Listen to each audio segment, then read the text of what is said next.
जी, मेरा नाम डॉक्टर रेहान उमर है। मैं इंटरनेशनल कार्डियोलॉजिस्ट हूँ। कराची में लोकेटेड हूँ नेशनल मेडिकल सेंटर में। और रमज़ान आने वाले हैं, बल्कि आ ही गए हैं।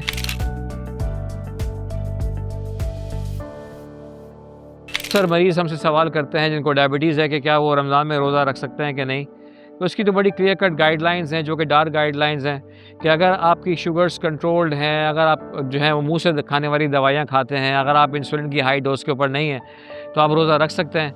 अगर आप ऐसी दवाइयों के ऊपर हैं जिनसे शुगर्स बहुत ज़्यादा लो हो जाती हैं, तो आपका फ़र्ज़ बनता है कि आप डॉक्टर के पास जाके अपनी दवाइयों का इंतखाब दोबारा करवाइए, दवाई रीएडजस्ट करवाएँ। ऐसी दवाइयाँ इस्तेमाल करें जो शुगर न्यूट्रल हो। अगर शुगर ज़्यादा हो तो कंट्रोल हो जाए, अगर नॉर्मल या लो रेंज में हो तो उस पर शुगर लो होने के चांसेस ना हों। ऐसे मरीज़ जिनको डायबिटीज़ के साथ साथ गुर्दे जिनके इन्वॉल्व हुए हुए हैं, जिनको नेफ्रोपैथी है, वो ये हज़रात रोज़े ना रखें तो बेहतर है। ऐसे लोग जो हाई डोज इंसुलिन के ऊपर हैं, उनके लिए ये हमारा पैगाम होता है कि आप रोज़े ना रखें, ताकि आप जो रोज़े रखने से जो बॉडी के ऊपर मुज़र असरात हैं वो मुरतब ना हो पाएँ।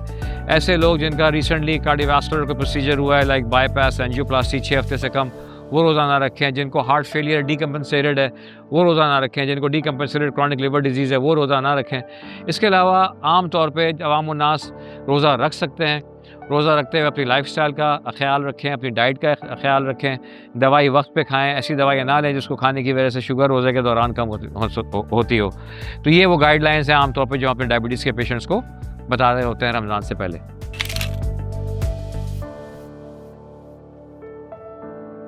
तो रमज़ान में एक्सरसाइज ज़रूरी है जितनी बाकी 11 महीनों में ज़रूरी है। आप रोज़ा रख के भी एक्सरसाइज कर सकते हैं, चाहे आपको डायबिटीज़ है। अगर आपको डायबिटीज़ है और आप गोलियां इस्तेमाल कर रहे हैं, इंसुलिन के ऊपर नहीं है, तब भी आप मॉडरेट इंटेंसिटी की वर्जिश रमज़ान के महीने में भी कर सकते हैं। औक़ात कार का ख्याल रखिएगा। सहरी के बाद ना करें तो बेहतर है, लेकिन असर के बाद, अफ्तारी के बाद, तरावी के बाद, ये सब वो मौक़े हैं जिसके अंदर आप अपनी मॉडरेट इंटेंसिटी एक्सरसाइज रमज़ान के दौरान भी कर सकते हैं।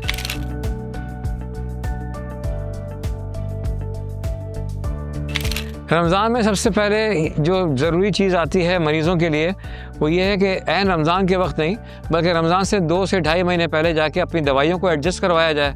ऐसी दवाइयाँ जिससे शुगर लो होने के चांसेस ज़्यादा हैं उनको चेंज करा लिया जाए। ऐसी दवाइयाँ जिनको इस्तेमाल करने से रोज़े के दौरान आपको डिहाइड्रेशन होने के ज़्यादा इम्कानात हैं, उन दवाइयों को चेंज करा लिया जाए और ऐसी दवाइयाँ दी जाएँ जो शुगर न्यूट्रल हों, कि अगर आपकी शुगर बढ़ी हुई हो तो कंट्रोल हो जाए और अगर शुगर नॉर्मल है तो वो लो ना हो। तो ऐसी दवाइयाँ अपने डॉक्टर से आप उनका इंतखाब करवाइए, उनको इस्तेमाल कीजिए और उसके साथ आप वर्जिश कीजिए, रोज़ा रखिए और इससे बड़े फ़वाइद हासिल होते हैं। तीसरा बड़ा इंपॉर्टेंट सवाल ये है कि मेरे पेशेंट मुझसे ही पूछते हैं कि मैं डायबिटिक पेशेंट हूँ, मैं रोज़े रख रहा हूँ, मैं कब अपना रोज़ा तोड़ दूँ या मैं कब अपने रोज़े को कंटिन्यू करूँ। तो उसमें सबसे इम्पॉर्टेंट चीज़ ये है कि एक तो पहली मिथ ये है कि आप रोज़े के दौरान शुगर चेक कर सकते हैं। तो अगर आपकी शुगर 80 से कम हो रही है तो आप रोज़ा तोड़ दें, क्योंकि उसमें हाइपोग्लाइसीमिया होगा और आपको नुकसान ज़्यादा होगा। इसी तरीके से अगर आपकी शुगर 300 या 300 से ज़्यादा हो रही है तब भी आपको रोज़ा तोड़ना पड़ेगा, क्योंकि उससे फिर आपकी सेहत को नुकसान हो सकता है। इसके दौरान अगर आपकी शुगर्स रहती हैं तो जो रमज़ान में डायबिटीज़ के पेशेंट्स हैं, डायबिटीज़ जिनको है, वो रोज़ा रख सकते हैं।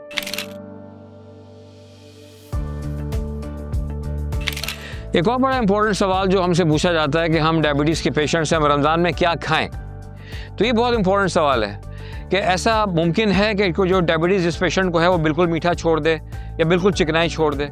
तो उसमें आप अपने पेशेंट से कहते हैं कि रमज़ान के दिनों में आपको अपनी डायबिटीज़ को, अपने जो डायबिटीज़ की वजह से जो आपका डाइटरी जो लाइफस्टाइल है उसको आपको मॉडिफाई करना पड़ेगा। आपको हेल्दी डाइट इस्तेमाल करनी है, आपने गुड फैट्स खाने हैं। गुड फैट्स इसलिए ज़रूरी हैं कि जब आप कार्बोहाइड्रेट्स लेते हैं सहरी के वक्त तो वो 2 से 3 घंटे में एब्जॉर्ब हो जाते हैं, ख़त्म हो जाते हैं। फाइनली मैं ये कहना चाहूँगा, डायबिटीज़ बाय हार्ट, जिसमें बड़ी एजुकेशनल एकेडमिक वीडियोज़ अपलोड होती हैं, उसमें अपने मनपसंद टॉपिक्स के बारे में आपको मालूमात हासिल हो सकती हैं। It's a very academic topic और बड़ा अच्छा सोशल प्लेटफॉर्म है डायबिटीज़ बाय हार्ट। इसको सब्सक्राइब कीजिए, लाइक कीजिए। वहाँ पर हम जैसे डॉक्टर्स की वीडियोज़ अपलोड होती हैं, देखिए आपको फ़ायदा होगा।